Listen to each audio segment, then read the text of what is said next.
জয় নিতাই, গৌর হরি বল। শ্রীধাম বৃন্দাবন যমুনার তটবর্তী স্থান। সকালের পরিবেশ দর্শন করুন। প্রতিদিনকার মতো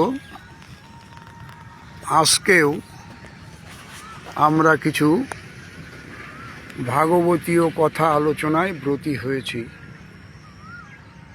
আপনারা জানেন, প্রতিদিনই আমরা কিছু ভাগবতীয় কথা আস্বাদন করি, যা সম্পূর্ণ শাস্ত্র সিদ্ধান্ত অনুযায়ী আলোচিত হয়ে থাকে। আজকের আলোচনার বিষয়টিও খুব সুন্দর। ভাগবত কথা শ্রবণ করুন আর বৃন্দাবন ধাম দর্শন করুন, যা দেখলে আপনারা পবিত্র হয়ে যাবেন। আজকে আমাদের আলোচনার বিষয়, জীব নিজের লক্ষ্য এবং স্বরূপকে ভুলে যায় কেন? জীব নিত্য কৃষ্ণ দাস, ইহা ভুলি গেল, এই দোষে মায়া তার গলায় বাঁধিল। চৈতন্য চরিতামৃত। তাহলে জীব নিজের লক্ষ্য এবং স্বরূপকে ভুলে যায় কেন? এর উত্তরটা আমরা পেয়েছি শ্রীমদ্ ভাগবত মহাপুরাণ, অষ্টম স্কন্ধ, পঞ্চম অধ্যায় 29, 30 এবং 31 নম্বর শ্লোক থেকে। আসুন আমরা সেই 29 নম্বর শ্লোকটা একটু আস্বাদন করি। এখানে সমুদ্র মন্থনের পরে স্বয়ং শ্রী ব্রহ্মা ভগবানকে স্তুতি করছেন। সেখান থেকেই আমি আস্বাদন করব 29 নম্বর শ্লোকটি। যিনি একমাত্র জ্ঞান স্বরূপ, ভগবান সম্বন্ধে বলছেন, ভগবানকে সামনে রেখেই বলছেন ব্রহ্মা ঠাকুর, যিনি একমাত্র জ্ঞান স্বরূপ, প্রকৃতির অতীত,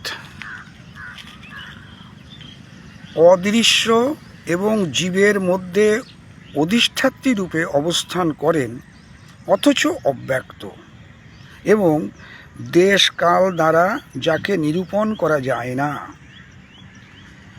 ধীর ব্যক্তিগণ ভক্তিযোগ দ্বারা তার আরাধনা করেন। যে মায়ায় মোহিত হয়ে জীব নিজের লক্ষ্য ও স্বরূপকে ভুলে যায়। এই হলো আমাদের প্রশ্নের উত্তরটা। স্বয়ং ব্রহ্মা ঠাকুর বলছেন ভগবানকে লক্ষ্য করে সামনে রেখে, যে মায়ায় মোহিত হয়ে জীব নিজের লক্ষ্য ও স্বরূপকে ভুলে যায়,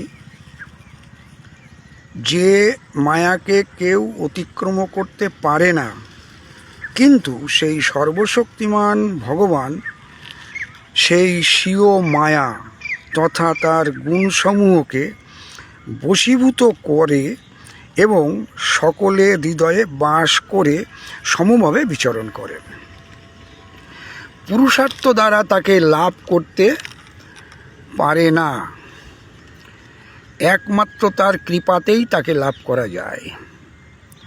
তাহলে কোনো রকম সাধন ভজন দ্বারা তাকে লাভ করা কোনো পুরুষার্থ দ্বারা সম্ভব নয়। একমাত্র ভগবানের কৃপাতেই ভগবানকে দেখা যায়। যেমন সূর্যকে সূর্যের আলোতেই দেখা যায়। ও টর্চ কিংবা অন্যান্য কোনো বাতি জ্বালিয়ে কিংবা লাইট জ্বালিয়ে যেমন সূর্যকে দেখা যায় না, সূর্যের আলোতেই সূর্যকে দেখতে হয়, ঠিক তেমনি ভগবানকে দেখার উপায়ও হচ্ছে ভগবানের কৃপা।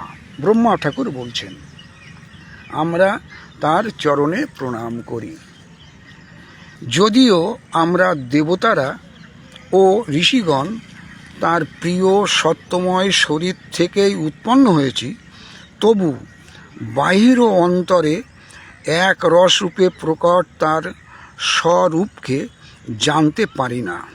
অতএব রজ এবং তমগুণ প্রধান অসুর প্রভৃতিরা তার স্বরূপ কি করে জানতে পারবে? আমরা সেই ভগবানের চরণে প্রণাম করি।